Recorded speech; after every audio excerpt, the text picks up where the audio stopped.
ரமண பகவான் அருணாச்சல கஷேத்திரத்துக்கு வந்தார். வரத்துக்கு முன்னாடி மதுரையில இருந்தே ஞானத்தை அடைஞ்சாச்சு, சாட்சா்கார நிலை அடைஞ்சாச்சு.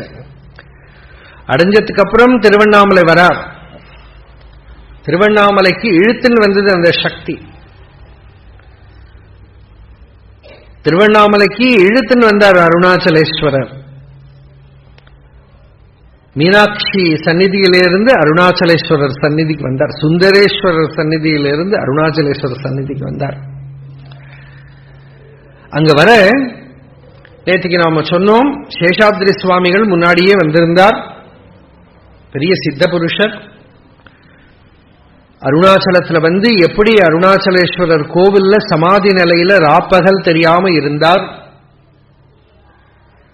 அப்புறம் அங்கங்க மெதுவா சஞ்சாரம் பண்ணி பல இடங்கள்ல இருந்து குருமூர்த்தம்ங்கிற க்ஷேத்திரத்துல போய் சில நாட்கள் இருந்தார். அங்க கொஞ்ச நாள் தங்கினதுக்கு அப்புறம் தான் அங்க பழனிசுவாமிங்கிற ஒரு பக்தர் கவனிச்சுக்க ஆரம்பிச்சார். ஒரு ஸ்ரீனிவாச ஐயர்ங்கிறவர் சொன்னார், இந்த மாதிரி ஒரு பெரிய மகா ஞானி யோகஸ்திதியில இருக்காருப்பா, போய் சேவை பண்ணு. பாருங்க, பகவான் நம்ம பாட்டுக்கு பகவானை நம்பிட்டு எல்லாத்தையும் விட்டுன்னு எல்லாம் பார்த்துக்கிறதுக்கெல்லாம் ஆளெல்லாம் பகவானோட பொறுப்பு. அந்த பழனிசுவாமி கவனிச்சிருந்தார். அப்புறம் தான் மெதுவா கொஞ்சம் கொஞ்சம் நாளாக திருவண்ணாமலையில் அங்கங்க போய் பிக்ஷை எடுக்க ஆரம்பிச்சார். பிக்ஷாடனம் நேற்று சொன்னேன்னா, தெருவிலெல்லாம் போய் அங்கங்க போய் கை நீட்டி பிக்ஷ அன்னபூர்ணே சதாபூர்ணே சங்கர பிராண வல்லபே ஞான வைராகிய சித்தியர்த்தம். இங்க சித்தியர்த்தம் எல்லாம் கிடையாது, ஞான வைராகிய நிலையில தான் இல்லையா, அந்த நிஷ்டையில பிக்ஷாம் தேகி. இன்னும் வடக்கு திக்கெல்லாம் போனா நாராயண ஹரி அப்படின்பா. பகவான் பொறுத்தவரை இந்த பரமஹம்ச பிக்ஷை ஏதாவது வீட்டு வாசல்ல போய் நின்று அப்படி அப்படின்னு ஒரு தட்டல் தான். அவ எடுத்துன்னு சுவாமி வந்திருக்கார், சுவாமி வருவாரான்னு காத்துன்னு இருப்பா. கொண்டு பிக்ஷை கொண்டு வந்தா அதை கையில வாங்கி நேற்று. ஆனா பிற்காலத்துல ஆசிரமம் எல்லாம் வந்ததுக்கு அப்புறம் ரெகுலரா சமயத்துக்கு பிக்ஷை எல்லாம் நடந்துட்டு இருந்த போது சொல்லுவார், இதெல்லாம் பந்தம் தான். அன்னைக்கு தெருவில் கையில வாங்கி சாப்பிட்டேனே சக்கரவர்த்தி மாதிரி இருந்தது. ஆசிரமத்துல ரமணாசிரமம் வந்ததுக்கு அப்புறம் தான் வேலையெல்லாம் பண்ணுவார். சமயக்கட்டுல ஏறி சமையல் பண்ணி மாவை அரைச்சு கொடுத்து, ஒரு நாளைக்கு அரிசி மாவை அரைச்சுன்னு இருக்கார். விஸ்வநாத சுவாமிங்கிற பக்தர் பார்த்தார், கையெல்லாம் வெடிச்சு போயிடுத்து, கொப்பளம் வந்திருக்கு. ரொம்ப பலமா போய் பகவான் கையிலேருந்து வாங்கி இப்படி கையெல்லாம் வெடிச்சு கிடக்க, நான் பண்றேன் நீங்க பண்ண வேண்டாம். அப்ப என்ன சொன்னார் தெரியுமா, விஸ்வநாதா, முன்னாடி நான் திருவண்ணாமலை தெருவில் பிச்சை எடுத்துட்டு இருந்தேன், சுதந்திரமா இருந்தேன். மாதுகரி பிக்ஷான்னு பேர் இருக்கு.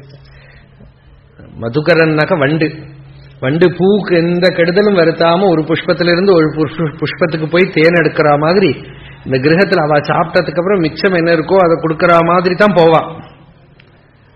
அங்க போய் அவ சாப்பாடு முடிஞ்சு ஒரு வீட்டுல மேல புகை தெரியும், அந்த புகை அணைஞ்சாச்சா பாப்பா. தண்டி சன்னியாசிகளுக்கு விதி வேற, பரமஹம்ச சன்னியாசிகளோட விதி வேற. பரமஹம்ச சன்னியாசிகளுக்கு இந்த ஆச்சாரம் எல்லாம் பார்க்க மாட்டாவான். தண்டி சன்னியாசிகளுக்கு சுவாமிக்கு நிவேத்தியம் பண்ணது கூட கொடுக்கப்படாது, அதுக்கு முன்னாடி கொடுத்தாகணும்னு அது சம்பிரதாய ஆச்சாரத்துக்கு. பரமஹம்ச சன்னியாசிகள் என்னன்னா, அவ வீட்டுல அந்த புகை அணைஞ்சதுக்கு அப்புறம் ஒரு சில நாழிகள் பொறுத்து அவ சாப்பிட்டாச்சுங்கிற டைம் முடிஞ்சதுக்கு அப்புறம் போயிருப்பான். அப்புறம் மிச்சம் ஏதாவது இருக்கா, 4 வீடு 7 வீடு எல்லாம் கணக்கு அவ சம்பிரதாயத்துக்கு தகுந்தபடி அந்த பிக்ஷையை வாங்கின்னு நீர்ல முக்குவான், ருச்சி தெரியாம இருக்கிறது.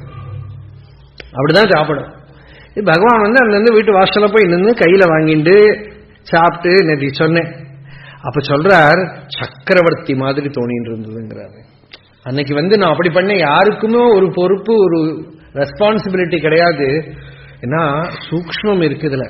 நம்ம யார்கிட்ட அன்னம் வாங்குற போது கூட தீர்த்தத்தை எடுத்துட்டு ஆபப்புனந்து பிருத்திவீம் பிருத்திவி பூதா புனாத்துமாம் எது உச்சிஷ்டம் அபோஜ்யம் இல்லையா.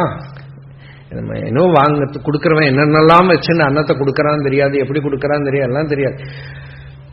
அது அந்த அன்னம் வாங்கிக்கிற போது ஏதோ வேலை பண்ணி கொடுத்துட்டு அன்னம் வாங்கிண்டா பரவாயில்ல. சன்னியாசியா இருந்து அப்படி மாதுகரி விஷயம் எடுக்கிற போது சுதந்திரமா இருந்தேன், இப்ப நான் ஏதோ வேலை பண்றேன் இங்க அப்படி சொல்ற சமையல் கட்டல. இப்ப நீ என் கையிலேருந்து இதை பிடிக்கிட்டு விட்டேயோ இல்லையோ, உன்னோட துணியை கூட துவச்சு கொடுக்குறேன், உன் துணியை கூட துவச்சு கொடுக்குறேன்.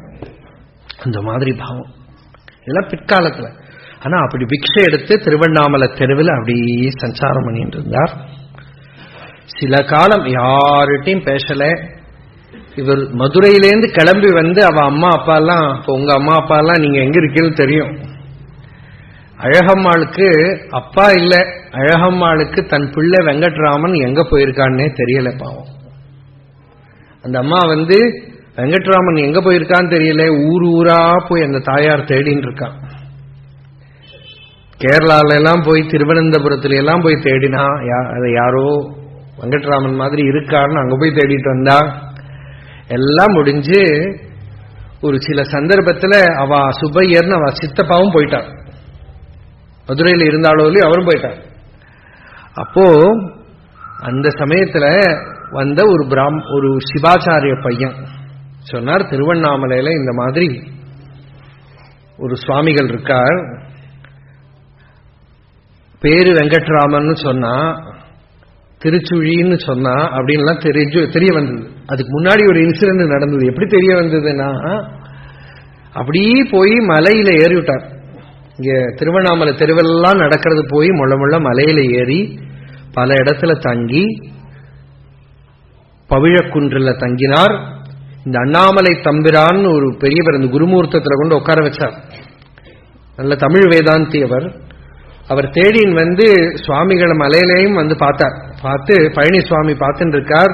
இவர் என்ன பண்ணார், சாட்சாத் சிவனாவே பாவனை பண்ணிட்டு பால் இளநீர் எல்லாம் அபிஷேகம் பண்ண ஆரம்பிச்சுட்டார். தினமும் பிக்ஷை கொண்டு கொடுப்பார். அப்புறம் ஒரு நாளைக்கு சரியாவே அபிஷேகம் ஆரம்பிச்சுட்டார். அப்போ மகர்ஷி கொஞ்சம் கூட நிலையில வந்துட்டார்.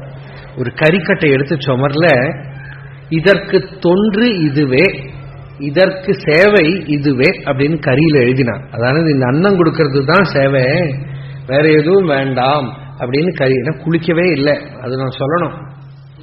எங்க வந்து உட்கார்ற இடத்துல குளிக்கல, தலையெல்லாம் ஜட பிடிச்சிருக்கு, நகமெல்லாம் இவ்வளவு நீளம் இருக்கு, நகமெல்லாம் கட் பண்ணிக்கல, மேலையெல்லாம் மண்ணு அட்டை அட்டையா கிடக்கு. என்ன வந்த நாளைக்கு எப்படியோ அப்படியே தான், அதே நல்லதான் அப்படி இருக்கு. நம்ம ஊருக்கால தானே தமிழ்காரா, அவன் பாட்டுக்கு அடிச்சு விடுவான்.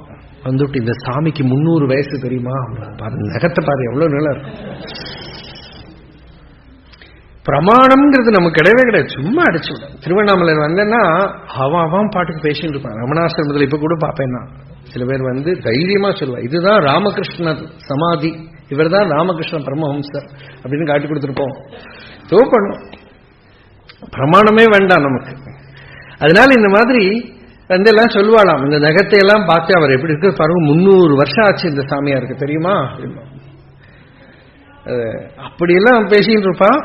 அப்படி இருக்கிறது இவர் கரிக்கட்டையில எழுதினாரோ இல்லையோ, எல்லாரும் புரிஞ்சுட்டு விட்டா சுவாமிகளுக்கு எழுத படிக்க தெரியும் மாட்டின். இதுதான் ஜடபரதன் பாரதத்துல சொல்றார். பாகவதத்துல இத்தனை நாளைக்கு நான் ஒளிஞ்சு இருந்தேன்ப்பா, உங்ககிட்ட வாயை திறந்து விட்டேங்கிறார் ரகுகணன் கிட்ட. வாயை திறந்தா மாட்டின்னு விட்டேன், அவிவிருத்தராமி, இத்தனை நாளைக்கு யாரும் காட்டாம நான் போயிட்டு இருந்தேன், இப்ப மாட்டின்னு விட்டேன். இந்த கரிக்கட்டையில எழுதினாரோ இல்லையோ, எல்லாருக்கும் தெரிய வந்துடுத்து சுவாமிக்கு எழுத தெரியும். ஒரு தஹசில்தார், ஒரு கவர்மெண்ட் ஆபீஸ்ல வேலை பண்றவர் என்ன பண்ணார், ஸ்ட்ரைக் போட்டுட்டார். சுவாமி ஊர் ஏது பேர் ஏது சொல்லாம நான் சாப்பிட மாட்டேன், தண்ணி சாப்பிட மாட்டேன்னு உட்காந்துட்டேன். அப்ப என்ன பண்ணார், வெங்கட்ராமன் நீ இங்கிலீஷ்ல எழுதி தெரியாம அதுவும் எழுதிவிட்டார், திருச்சுழி அப்படின்னு எழுதிட்டார். அப்போ திருச்சுழி என்ன அப்படின்னு கேட்டா, பெரிய புராணத்துல சுந்தரர் பாடின பாடல்ல, அது இந்த அண்ணாமலை தம்பிரான் புஸ்தகம் வேற வச்சிருந்தார். சுந்தரர் திருச்சுழிநாதனை பத்தி பாடின தேவாரத்தை எடுத்து இப்படி காட்டி கொடுத்தார். ஓ, சுவாமிகளுக்கு தேவாரம் திருவாசகெல்லாம் கூட தெரியும் அப்படின்னு. அப்படி முள்ள பரவி வெங்கட்ராமன் திருச்சுழின்னு பரவி, அப்படிதான் அழகம்மாளுக்கு போய் நியூஸ் போச்சு, இப்படி பையன் அங்க இருக்கார் அப்படின்னு.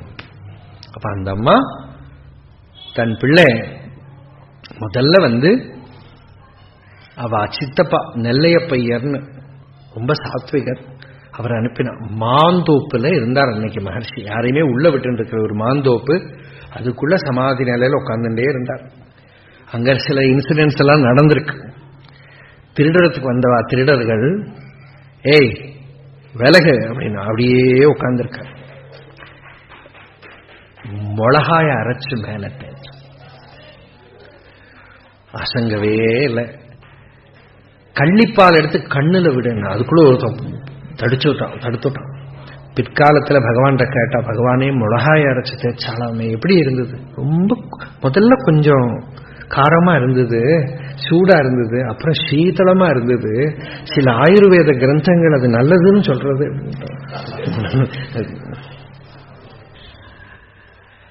அப்படி அதெல்லாம் இருந்து அந்த மாந்தோப்புல தான் இந்த நெல்லையப்பையர் வர. அவர் வந்து பார்த்தார், நெல்லையப்பையர் உள்ள விடல, ஒரு இலையில எழுதி கொடுத்தார், இந்த மாதிரி மானாமதுரை நெல்லையப்பையர் தரிசனத்துக்கு விரும்புறார்னு எழுதி கொடுத்தார். அப்போ உள்ள கூட்டின்னு போறான். உள்ள போய் பார்த்தா அப்படியே உட்கார்ந்துருக்கா, ரொம்ப அழுதார். தன்னோட குடும்பத்துல ஒருத்தர் இந்த மாதிரி நிலையில இருக்கிறது பார்த்து சந்தோஷம். ஆனா யாருக்கு அவா பிள்ளை இந்த மாதிரி மேல பூரா மண்ணம், ஏதோ மடாதிபதியா இருந்தா கொஞ்சமாவது சந்தோஷமா இருக்கும் இல்லையா? இது ஏதோ சாப்பாடும் இல்லை ஒண்ணும் இல்லை, ஜடா ஆதாரியா மேல பூரா மண்ணு பிடிச்சு உடுத்தின வஸ்திரம் இல்லாம அப்படி உட்கார்ந்தா யாருக்கு பிடிக்கும்? அழுதார் ரொம்ப. அவர் கொஞ்சம் வேதாந்தம் எல்லாம் தெரியறவர், சாஸ்திரம் எல்லாம் தெரியறவர். ரொம்ப பேசி பார்த்தார், ஒன்னும் பதிலே சொல்லல. மானாமதுரையில வந்து இருக்கலாம், நான் பாத்துக்கிறேன் எல்லாம் சொன்னார், ஒன்னும் பதில் சொல்லல. திரும்ப போற வழியில அங்க பக்கத்துல இருக்கிற ஒரு மடத்துல, ஒரு வேதாந்த மடத்துல ஒரு சுவாமிகள் இருக்கார், ஈசான்ய மடத்தை சேர்ந்தவர், பக்கத்துல இருக்கு. அவர்கிட்ட கேட்டார், புதுசா ஒரு பாலசுவாமி வந்திருக்காரே, அவருக்கு ஏதாவது தெரியுமா அப்படின்னு கேட்டார். சாஸ்திரம் ஏதாவது? ஒன்னும் தெரியாது, ஏதோ ஒரு மூட வைராக்கியத்துல வந்து இப்படி உட்கார்ந்து இருக்கார், யார்கிட்டையும் பேசுறதும் இல்லை, எதுவும் தெரியாதுன்னா ரொம்ப வேதனை ஆயிடுது. பகவான் பின்னால சொல்றார், இந்த நெல்லையப்பையர் ரொம்ப வேதனையா போனார். அதுக்கப்புறம் திரும்ப ஒரு வாட்டி வந்தார் விரூபாட்ச குகையில இருக்கிற போது. அப்ப பகவான் கொஞ்சம் கொஞ்சம் பேச ஆரம்பிச்சிருக்கார், எப்பவாவது பேசுவார். அப்ப யாரோ தட்சிணாமூர்த்தி ஸ்தோத்திரத்துக்கு அர்த்தம் சொல்றார். அப்போ முதல்ல ஒருக்கா அவர் வரும்போது நிறுத்தினார். இன்னொரு தடவை நெல்லையப்பையர் வரும்போது நானாச்சித்ர கடோதரஸ்திதன் தீப பிரபாபாஸ்வரம்ங்கிற அந்த ஸ்லோகத்துக்கு அர்த்தம் சொல்லின்னு இருக்காரு. யாரோ கேட்டவாளுக்கு இவர் வந்ததை முதல்ல பார்க்கல, அப்புறம் அவர் வந்ததும் நிறுத்தல, சொல்லிகிட்டே இருந்தார். அவர் ஒரே சந்தோஷமா நமஸ்காரம் பண்ணிட்டு போயிட்டார். பகவான் பின்னால சொல்றார், ரொம்ப நல்லதா போச்சு, ஏன்னா அந்த சுவாமிகளை எனக்கு ஒன்றும் தெரியாதுன்னு சொன்னா அதே வேதனையில இருந்தார் அவர். இது போனதும் சரீரத்தை விட்டுட்டார். ஆனா ஒரு திருப்தி, ஆத்ம ஞானத்தை அடைஞ்சவருக்கு எல்லா சாஸ்திரமும் தன் கைக்குள்ள இருக்குங்கிற ஒரு திருப்தியோட சரீரத்தை விட்டார் அப்படிங்கிறத பின்னால சொல்ற. இந்த சுவாமிகள் தெரியாதுன்னாரு, அவருக்கு ஒரு பாடம். ஈசான்ய மடத்துல பிக்ஷைக்கு போய் நிற்கிறார். இதெல்லாம் அந்தந்த இடத்துல வரும். ஈசான்ய மடத்துல உப்பு இல்லாம சன்னியாசிகளுக்கு பிக்ஷை கொடுப்பான். இன்னைக்கு நீங்க திருவண்ணாமலையில அப்படி சுத்தி வந்து ரோடுக்கு வரபோது ரோட கிராஸ் பண்ணி போனா ஈசான்ய மடம் இருக்கு. ஈசான்ய தேசிகர்னு ஒரு பெரிய சித்தர் இருந்தார், அவளோட மடம் அது. அந்த மடத்துல சன்னியாசிகளுக்கு வந்து உப்பு இல்லாம பிக்ஷை கொடுப்பா. எல்லாம் வந்து வெளியில வந்து பிக்ஷ பாத்திரத்துல வாங்கிப்பா. மகர்ஷியும் வந்து யாருக்கும் தெரியாம அந்த கியூவில நின்று பிக்ஷை வாங்கிட்டு இருந்தார். ஒரு நாளைக்கு அங்க இருக்கிற சுவாமிகள் மேலேருந்து பார்த்துட்டார். அதுக்குள்ள எல்லாரும் தெரிஞ்சாச்சு மகர்ஷிய. ஐயோ, நம்ம சுவாமி வந்து எல்லாரும் கூடயும் பிச்சை வாங்கறது அப்படின்னு சொல்லி உள்ள இழுத்துன்னு வந்து உட்கார வச்சு எல்லாம் போட்டு பிக்ஷை பண்ணி கீதையோ விவேக சூடாமணியோ எல்லாம் எடுத்து வச்சு எதோ பேசினான். பகவானும் அவளுக்கு ஒரு மணி நேரம் அதெல்லாம் அர்த்தம் சொல்லியிருக்கு. அப்ப இந்த சுவாமிகள் இருந்து அழுதுண்டு, உங்களுக்கு ஒண்ணுமே தெரியாதுன்னு நான் நினைச்சுட்டு இருந்தேன், சில பேர்ட்டெல்லாம் வாயை பிறந்து சொல்லக்கூட செதுட்டேன், உங்களுக்கு எதுவும் தெரியாதுன்னு என்ன மன்னிச்சுங்கோ அப்படிலாம் சொன்னார். ஆனா அதுக்கப்புறம் ஈசானிய மடத்துக்கே போகல. என்ன தெரிஞ்சு கொடுத்தோ இல்லையோ, சாப்பாட உள்ள கூட்டின்னு போயிட்டாலோ இல்லையோ, பின்ன போகல. இப்படி எல்லாம் இருக்கிறத பவிழக்குன்றுங்கிற இடத்துல இருக்கிற போதுதான் அழகம்மாள் வரா. தன் பையன் பெரிய பையனையும் கூட்டிட்டு வந்தா, நாகசுவாமியும் கூட்டின்னு வந்தா. வந்தவ அம்மா பார்த்தா பவிழக்குன்று பிரவாளகிரிநாதர் கோவில், வாசல்ல ஒரு திட்டுல அப்படி தலையில கைய வச்சுன்னு படுத்துட்டு இருக்கார். தாயார் அழுன்னு அழுதான். என்ன ஜடை இடை நகமும் அப்படி இருக்கிற ரூபத்தை பார்த்து அழுதான், கதறினான். ஒன்னும் அசங்கவே இல்லை. ரொம்ப அழுது பார்த்தா, கதறி பார்த்தா, பேசி பார்த்தா, யுக்தியெல்லாம் சொல்லி பார்த்தா அசங்கவே இல்லை, கல்லு மாதிரி. ஒருத்தர் சொன்னார், சுவாமி தாயார் இவ்வளவு அழறாளே, ஏதாவது எழுதியாவது கொடுங்கன்னு ஒரு பேப்பர் கொடுத்தார். அப்ப எழுதி கொடுத்தார். அதுதான் முதல் உபதேசம் அம்மாக்கு. அவரவர் பிராரப்தப்படி ஆங்காங்கு இருந்து அவரவர் உள்ள இருந்துண்டு ஈஸ்வரன் அவாவாழ வழி நடத்துறார். எது நடக்கிறதுக்கு விதிச்சிருக்கோ அதுதான் நடக்கும். எது நடக்கிறதுக்கு விதிக்காததோ அது என்ன முயற்சி செய்தாலும் நடக்காது. அதனால மௌனமா இருக்கிறது தான் நல்லது அப்படின்னு எழுதி. இந்த உபதேசம் வெளிப்படி வாழ்க்கை பூரா சத்தியம். நம்ம பார்த்தோமானால் விதிங்கிறது எங்க வேலை பண்றது, பௌருஷம்ங்கிறது எங்க வேலை பண்றது. நம்ம பார்த்தோம்னா வெளியில ஒரு பக்கத்துல பார்த்தோம்னா விதி இப்படி ஓடிண்டே இருக்கு, இன்னொரு பக்கம் பௌருஷம் இப்படி ஓடிண்டே இருக்கு. விதேகே பிரயத்னஸ்தி, முட்டையிலேருந்து கோழி வந்துதா, கோழியிலேருந்து முட்டை வந்துதான்னா என்ன சொல்லுவேன்? இதுதான் கொஸ்டின் இல்லையா? குழந்தைகள்லாம் கேட்பா, வித்துலேருந்து மரம் வந்துதா, மரத்திலேருந்து வித்து வந்துதா. பகவத்பாதாலே பாஷ்யத்துல சொல்றா, இது பீஜாங்குர நியாயம்னு பேர் இதுக்கு. பீஜத்திலேருந்து இது வந்துதா, அதுலேருந்து பீஜம் வந்துதா? ஆன்சரே இல்லைன்னு தோணும். பாஷ்யக்காரர் என்ன சொல்றாருன்னா, ஆபேட்சிக துவந்துவத்துவ உண்டு பண்ணி மாய நம்மளை ஏமாத்தும். இதுலேருந்து இது வந்தது, இதுலேருந்து இது வந்தது, ரெண்டுமே போய். அதுல என்ன சொல்றாரு, முட்டையிலேருந்து கோழி வந்தா, கோழியிலேருந்து முட்டை வந்துதாங்கிற மாதிரி ஒரு கேள்வி. விதியிலேருந்து பிரயத்னமா, பிரயத்னத்திலேருந்து விதியா? ரமண பகவான் உள்ளது 40 ஒரு பதில் கொடுக்கிறது. விதேகே பிரயத்னஸ்ய கோபி வாதா தயோர் துவயோர் மூலம் அஜானதாம் சியாத். விதேகே பிரயத்னஸ்ய மூலவஸ்து சஞ்சானதாம் நைவ விதிஹி நயத்னஹா. இந்த விதியும் பிரயத்னமும் யாருக்கு? இந்த அகங்காரத்துக்கு. இந்த அகங்காரமே உண்மை இல்லப்பா. இந்த அகங்காரத்தோட மூலத்தை தேடி பார்த்துதானா இது ரெண்டுக்கும் மூலமான அந்த ஒரு பொருள் தான் இருக்கு. அந்த ஒரு பொருளை ரெண்டு நினைச்சுட்டு விதி பிரயத்னம் செல்ஃப் எஃபர்ட் ஃப்ரீ வில்னு நீ கஷ்டப்படுற. இது ரெண்டுமே ஆத்மா நிச்சயம் பண்ற மாதிரி. அதனால நம்ம பூர்வீகெல்லாம் என்ன சொல்லுவான்னா, நடந்து முடிஞ்ச விஷயத்தையெல்லாம் போய் கேட்கிற போது விதி பாம்பா. ஃபியூச்சர்ல நான் என்ன பண்ணணும் அப்படின்னா பௌருஷத்தை சொல்லுவான். என்ன நீ உனக்கு எது நல்லதுன்னு தோன்றதோ அப்போதைக்கு அது, அவ்வளவுதான். ரெண்டுமே பிரகிருதியில இருக்கிற சத்தை. இது தாயாருக்கு கொடுத்த உபதேசம். தாயார் எது புரிஞ்சதோ புரியலையோ திரும்பி போன அப்போதைக்கு அழகம்மாள். கொஞ்ச நாள் கழிச்சு மகர்ஷி மலை மேல இருக்கிற போது திரும்பி வந்தா. சர்வசங்க பரித்தியாகிய எல்லாம் ஈஸ்வரன் என்ன பண்ணுவார்னா, நமக்கு பகவத் பிராப்திக்கு அடையறதுக்கு நேரம் ஆயிடுத்தானா அவர் என்ன பண்ணுவார், எது எது அவகிட்ட இருக்கோ எல்லாத்தையும் எடுத்துடுவார். நாம எது எதுல ஒட்டின்னு இருக்கோமோ எல்லாத்தையும் எடுத்துடுவார். பாகவதத்துல பகவான் சொல்றார், எஸ்ய அனுகிரகம் இச்சாமி தஸ்ய வித்தம் ஹராமியகம் தத் விஷோ விதுனோமியகம். அவனுக்கு எதுல எதுல அபிமானம் இருக்கோ எல்லாத்தையும் எடுத்துன்னு விடுவேங்க. ரொம்ப டேஞ்சரஸ். பகவானுக்கு யாரையாவது பிடிச்சதானா எது எதுனால அவ பகவத் பிராப்திக்கு தடையா இருக்காளோ அதை எடுத்துடுவேங்கிறார். மகாபலிட்ட எல்லாத்தையும் பிடிக்கினாரோ இல்லையோ அதுக்கு சொல்றார் யுக்தி. அழகம்மாள் மூத்த பிள்ளை எடுத்துட்டார். நாகசுவாமி போயிட்டார். அந்த அம்மாக்கு நம்ம இன்னொரு சின்ன பையன் தான் இருக்கார். எல்லாத்தையும் விட்டு மகர்ஷியை பார்க்க காஷாயத்தோட தலையெல்லாம் முண்டனம் பண்ணின்னு சொன்னா, இன்னமே இங்க காட்டு முள்ளுல என்ன போட்டாலும் பரவாயில்ல, நான் திரும்ப போக மாட்டேன் அப்படின்னு வந்துட்டேன். ஆனா மகர்ஷி கூட இருக்க முடியாது. எங்கேயோ டவுன்ல இருந்து தினமும் பார்த்து முதல்ல எல்லாம் தன் பிள்ளைங்கிற பாவம் இருந்தது தாயாருக்கு. தேவஹூதி கதை சொல்ற போதெல்லாம் எனக்கு இது ஞாபகத்துக்கு வரும். தன் பிள்ளைங்கிற மாதிரி தாயாருக்கு முதல்ல பாவம் இருந்தது. அப்புறம் அது மெதுவா தன் பையன் நினைச்சுட்டு இருக்கிறவர அம்மாவை நீ வா போன்னு கூப்பிடுவார். முன்னால வீட்டுல இருக்கிற போது நிறைய பேர் அப்படித்தானே, அப்பாவா அம்மாவை எல்லாம் நீ வா போ கூப்பிடுறது உண்டு. ஆனா அழகம்மாள் இப்பொழுது வந்தபோது நீங்க வாங்கோ போங்கோ, ஏன்னா எல்லார்ட்டையும் அப்படித்தான் பேசுவார். அதே போல வாங்கோ போங்கோ, அம்மாவுக்கு அது ஒரே வேதனையா இருக்கும். ஏன்னா அம்மாங்கிற ஒரு உரிமையே கொடுக்கல. பக்கத்துல அந்த பாவத்தோட வரவே விடல.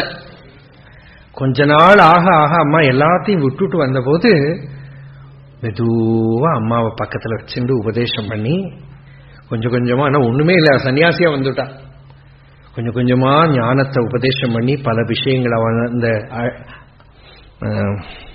வேதாந்த பாடல்கள்லாம் தெரியும், அந்த பாடல்களுக்கெல்லாம் அர்த்தம் சொல்லி கொடுத்து தேவகூதிக்கு கபிலர் உபதேசம் பண்ணின மாதிரி மெதுவா உபதேசம் பண்ணினார். அழகம்மாளுக்கு அப்பப்போ பையன்னு பாசம் வரும், அப்ப திரும்பியே பார்க்க மாட்டார். ஆச்சாரம் ரொம்ப, யாரு சாப்பிட்டாலும் அதுக்கப்புறம் சாப்பிட மாட்டார், சேஷம். அதனால தானே சமையல் பண்ணிட்டு தானே மடியா சமையல் பண்ணின்னு சாப்பிடணும், அதெல்லாம் விட்டு இருந்தார். ஒரு நாளைக்கு மலையில இருக்கிறத அழகம்மாக்கு ஒரு ஆசை, அந்த விறகு வெட்டிகள் கதையை